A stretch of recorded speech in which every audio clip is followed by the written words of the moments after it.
भाजप नेहमी पक्षांना संपवतं। जे जास्त टीका करतात ते नंतर भाजपचा झेंडा हाती घेतात। 2024 नंतर हे पक्ष राहतील का? ते भविष्यामध्ये भारतीय जनता पार्टीच्या मार्गावर येतील। भाजप नेहमी पक्षांना संपवतं, मित्र पक्षालाही संपवतं। त्यामुळे या दोन्ही पक्षाला विधानसभेला कुठेही जागा दिली जाणार नाही असं आम्हाला सगळं वाटतं। आणि 2024 नंतर हे पक्ष राहतील का असाही प्रश्न सामान्य लोकांना पडायला लागलेला आहे। टीका त्यांनी केली याचं कारण त्यांना शरद पवार साहेबांच्या गुडबुकमध्ये जायचं आहे।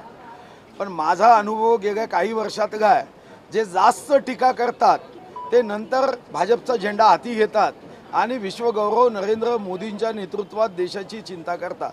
त्यामुळे रोहित पवार जेवढी जास्त टीका करतील याचा अर्थ ते भविष्यामध्ये भारतीय जनता पार्टीच्या मार्गावर येतील याच्याबद्दल माझ्या मनात शंका नाही। आणि तुम्ही गेल्या 4-5 वर्षामध्ये सारे टीव्ही चॅनल्समध्ये ज्यांनी टीका केली ते नंतर आमच्या पक्षाच्या सोबत आगेत हा अनुभव तुम्ही घेतला आहे।